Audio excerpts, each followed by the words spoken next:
So now, this is one of the most quick-fire grillings we've ever attempted on the podcast. 25 minutes to put 25 fan questions to Ken. Are you ready, Ken? Yes, far away.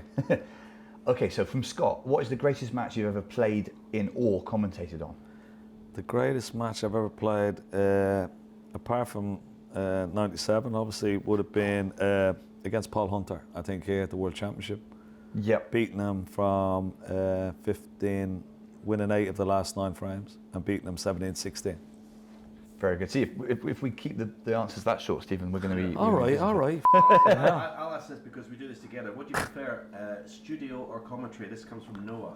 Actually, I think I love actually commentary better. Okay. I really do, yeah. I like, because when you're in the studio, it sort of comes and goes, but when you're in the commentary, and particularly if you're with someone that you like commentating with, you know, you're in the moment all the time, you know, and you're loving every bit of it, because, and particularly if it's a not so good match, you prefer to be in the studio because you got a bit more time to relax. But when it's something like this here, semi-final, final, I prefer the commentary, I think, you know. James asks, where would the 1997 world champion, yourself, be in the current rankings? As in the Ken that was playing then. Not easy. We were talking about this on your thing. I don't know. I mean, there's some players you would think that to the certain standard I played, I'd still be able to. Those days, I'd still, like Stephen would be in, like he's still at the top of the game, I think, you know. He'd still be number 1 or number 2 as far as I'd be concerned. I think he'd still be the top 6. I think he'd be in the top 16. Top 64, yeah. Thanks, Stephen. Yeah. He'd still be on the tour. Yeah. I think I'd be in just some players in the top 16 now that I would say they weren't as good as me, you know. Yeah. They're not winners, like, you know, they wouldn't have won as much as I did. Yeah, well, that's what you've got to measure by, really. Yeah. The wins. From Hull, Ken has talked before about when he first arrived in the UK, Ronnie's dad would collect him and drive him home to play a very young Ronnie. Is that true? He would, yeah. When I came over to England for the first time, and I was practising at Ilford Snooker Centre, and that was the first time I saw Ronnie. Ronnie used to play in Barking Snooker Centre, which was down the road, but sometimes his father would bring him up to Ilford, and he was only 10 at the time, 10 or 12. Oh, really young? Yeah. And could you see then what he was going to... Oh, yeah. But his father used to say, look, will you come down to the house and practice with Ronnie, you know, and send... If he didn't collect me, his father, he'd send a taxi for me, pick me up from Ilford, send a taxi to his house, and he'd have all the table. Ronnie be in, he'd brush and iron the table, you know, he'd have all the balls set up. We go in, we play best of 19, he'd come back into the kitchen. His mother would make a nice lunch, and then we go back out and play another best of 19, you know. But one time, I'm playing him, and I beat him like 10-2, right? He was really off, you know. And I said, come on, we go in, have a bit of lunch, come back out. And he says, no, I can't play in the afternoon. I've got to like do some chores and stuff like that, you know. So I says, no problem. I said, just call a taxi and I'll go back to the club, like, you know. So he called a taxi. I put the cue in the taxi. I get into the car. I'm like, I forgot my towel, you know. So I go back into the house, through the hallway, through the kitchen, out into the garden, back into the snooker room, and there he is down the line. Of course he's playing. And he went bright red, you know what I mean? He went bright red. He was getting ready for the next time. But brilliant. yeah, and that's why I always say, I used to beat Ronnie 10-2, 10-3 every day, but he was only 12 at the time. Yeah, when he But couldn't it still reach... counts in my book. They're all career wins. This is from Jeremy. This is going to get you into trouble. Yeah. Favourite commentator to commentate with? Yeah. This is going to get you into trouble. It's definitely not you, and anyway, so you're all right.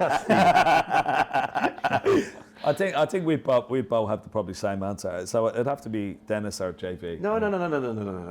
This podcast is very. He's strong with me, Mark. You've got to pick one or the other. I love working with both of them. So I will say JV. Okay. Oh. Sorry, Dennis. David says, who was the most famous person to congratulate you on winning the World? Who was the most? Well, the following week, funny enough, I got a phone call. Didn't recognise the number, and it goes, Kenny, I know you're a big Man United fan. It says, how about coming to Old Trafford and parading the trophy, you know? Please tell me that's not a Scottish accent. It was Eric Cantona. Bit of a bad line, Eric. Yeah. Almost Scottish. But Yeah. It was Ferguson. It was Alex Ferguson. Sir Alex, I should say. Sir Alex Ferguson. Bloody hell. He invited me up to Old Trafford. I think I've seen an image of you on the pitch with it. Dennis gave me my number, and he brought me up. And the funny thing was, they were picking up the Premiership trophy, you know. So I laid the trophy down next to that. Laid the trophy. It was the last match of the season. He brought me into the directors, laid the trophy down, got a lovely picture of myself, himself, Bobby Charlton, standing next to the two trophies. And then he brought me down to the canteen. All the players are there having their lunch, you know. Fantastic. And he brings me in. I'm standing at the door with the trophy, and he goes, "Gentlemen," he goes, "Kenny, Doherty just won the World Championships." I invited him here for the parade trophy at half time, you know. And they all just look around like that, you know. Nobody moved a muscle. And I'm looking at like Roy Keane, Dennis here, and Irish lads, you know, thinking they might like come up and you know, because I'm standing there with the cup, never moved a muscle. And this fella pushed the chair back, walked over to me. "Congratulations, Mr. Doherty, and welcome to Old Trafford." I said, "Oh, thank you, Mr. Cantona." It was Eric Cantona. Of all the people you think would not recognise a snooker player, that's fun. Because he was captain, you know. Yeah, of course. And once he made the move, then they all came up. Yeah. That was one of the great things of actually, you know, that year. It was such so. There you go. So Alex Ferguson, yeah. Brilliant. Matthew said, if you could go back and play one match all over again, what would it be and why? Don't say 97. If I could go back and play one match, it would be. Well, I lost to Williams here in the final in 2003. After I beat Murphy in the first round, 10-9. I beat Grandot in the second round, 13-12. I was 10-0 up against John Higgins in the quarterfinals. Are you really? I was 10-0 up against him, yeah. Wow. He came back to 10-7. I beat him 13-8 in the end. I beat Hunter 17-16 in the semi-finals, right? God, so 3 times on a deciding frame. Yeah. And then I played Williams the next day after that match against Paul Hunter. I lost 6-2 first session. I lost 4-0 in the first 4. So I was 10-2 down. I came back to 12-all. 16-all, lost 18-16. Wow. So that was that would be the match. Yeah. Sarah says, what career would you have liked if you hadn't chosen snooker? What career would I loved? I would have loved to play football. I love football. Right. I've played all my life, even like up till before COVID. I was still playing. Really? Yeah. Yeah, I loved it. Absolutely loved it. I scored a goal at Old Trafford.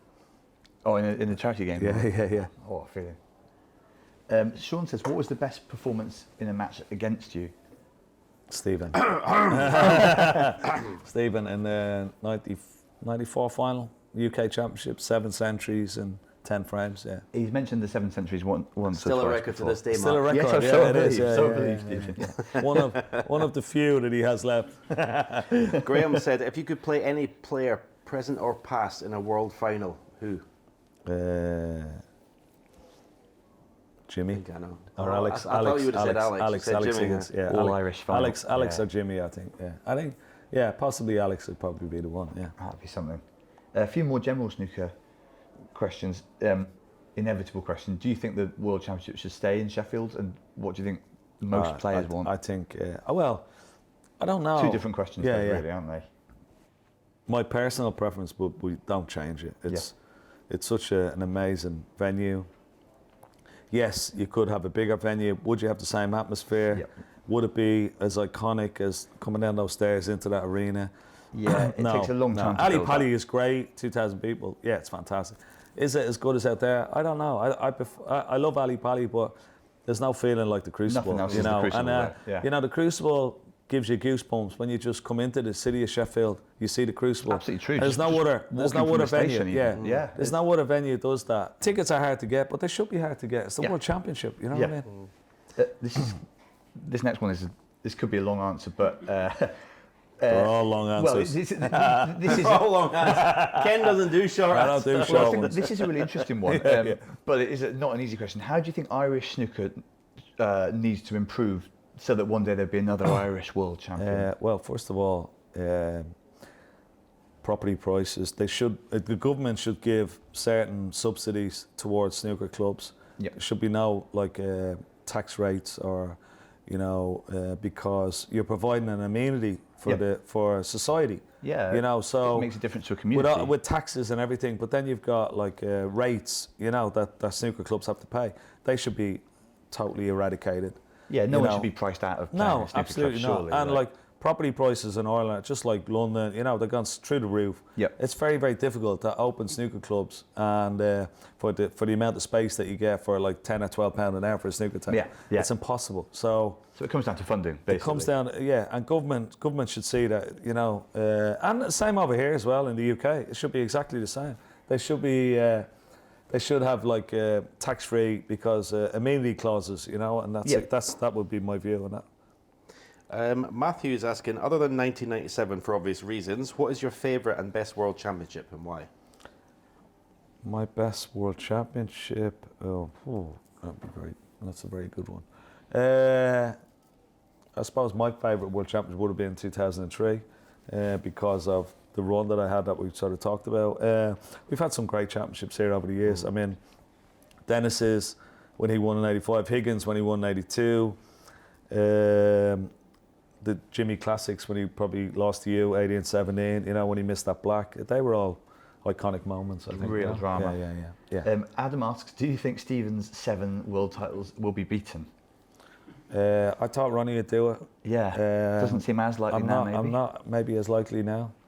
But I still think he'd have a chance. All these lot were hoping, Mark, that he's doing this year, honestly. You should see them. They can't wait to Stephen's Lee, we once Ronnie. Of course, we're all counting down to the day when we can say 8-time world champion about someone. Stephen was the happiest man at the Crucible when Ronnie lost the other day. I'm not going to lie. I did have a nice bottle of red wine that night. I'm not going to lie. Nice bottle of Barolo. Hamad asking, if you could pick any 2 players in history to play each other, what would be your dream match? Oh, Higgins against Jimmy White in the final of the World Championship. Oh, yeah, that would be brilliant. Yeah. With Marinov, this is a long-sighted question. Will Zintong win more world titles than O'Sullivan? No. I suppose this is the same question again, isn't it? No, he won't, no. I don't think anybody can win in this modern day can win. Actually, the only one I thought that would do it would be Selby. Yeah, so did I. I thought Selby... What's he got, 4? He's got 4, and he lost in a couple of finals. Yeah. So he would be the only one that I think that would have a chance of getting to 7. And he could possibly still do it, but it's getting more difficult for him. Roxy, if you could pick one player from the past to play in today's era, who would it be? From the past, Alex Higgins, I would have said. It'd be amazing to see Higgins against some of these guys. Particularly here, Yeah. I played him. I was the last player to play him at the Crucible in 1994. Yeah. When he famously said to John Williams, "You're not in my line of sight, you're in my line of thought." Not a lot you can do about that, is it? I mean, how do you answer that? In your brain. Yeah. That's fantastic. It was a classic line, Fantastic. wasn't it? A classic line. Yeah, things like that. When he said, "When I beat him the last time in the UK, up your uke." No, you don't get that anymore. No, maybe like bit of player. Sam's asking, this is a real technical question. What is the purpose of the bolt line? Theoretically, could you not just have the D and remove the line? Yeah, you could do. Yeah, thought about that quite a lot. There's no need for the balk line. It was only there. It's actually the balk line is only there. The balk line is only there for billiards. It's got nothing to do with snooker whatsoever. Okay. And for us commentators to say, once they least pass it. Yeah. But if the D give you something to say about a safety. Yeah, exactly. If the D was just there with no balk line, it wouldn't make any difference. No, it's true. Yeah, it's only there for billiards. Okay. That's a brilliant question. Yeah. A few slightly less serious ones to finish. Phil asks, who would win in a fight between 1 Stephen Maguire and 3 Dominic Dales? 3 Dominic Dales. Surely 3. I think if you put 5 Dominic Dales, he still wouldn't beat Maguire. There you go. How do you like your eggs in the morning? Poached. Very good answer. How do you react when you see a big spider in the bathroom? Doesn't bother me. I'll pick it up. I'd pick it up. There you go. Let it out the window. You wouldn't kill it? No, I never kill spiders. Okay. I'm the same actually, not bothered by spiders. No, I wouldn't kill. I don't like killing anything. Flies, wasps, spiders, anything like that. Gentle giant. I don't care upset. Kill wasps. What are they there for? What are they here for? Just to annoy me, honestly. Everything's to annoy you. Yeah. This is interesting. Lindsay's asking, how many pairs of socks do you own? I don't know. I haven't counted it, but well over 100. Whoa. It'd be weird if you had counted it, to be fair. Yeah, that would be a bit scary. And same subject, Anthony says, has Primark ever asked you to bring out a sock range? No, Can you but I'd imagine? like to. I think we'd all I would love see to. that. Yeah. James. What do you think of those apples? Yeah, he's wearing a cracking pair. As we speak. Yeah. I mean, yeah, comedy socks. It's a big no from me. Sorry. You'll never get it. Yeah, you'll be surprised to hear. There's not Look enough at money in the Stevens, world look. for Hendry to No, try no, comedy no. socks. James is asking, garlic or plain naan? Oh, garlic. Fair play. And the last question, I think you'll like this one, from Some Over. How do you look so young? It's like Benjamin Button, honestly. It's Yeah, unreal. it's true. Don't look very different. Good from Guinness. I'm glad that's the answer. There you go. 25 questions answered in under 25 minutes by Ken Doherty. Thank you very much, Ken. Pleasure. Thanks for coming and doing this to us.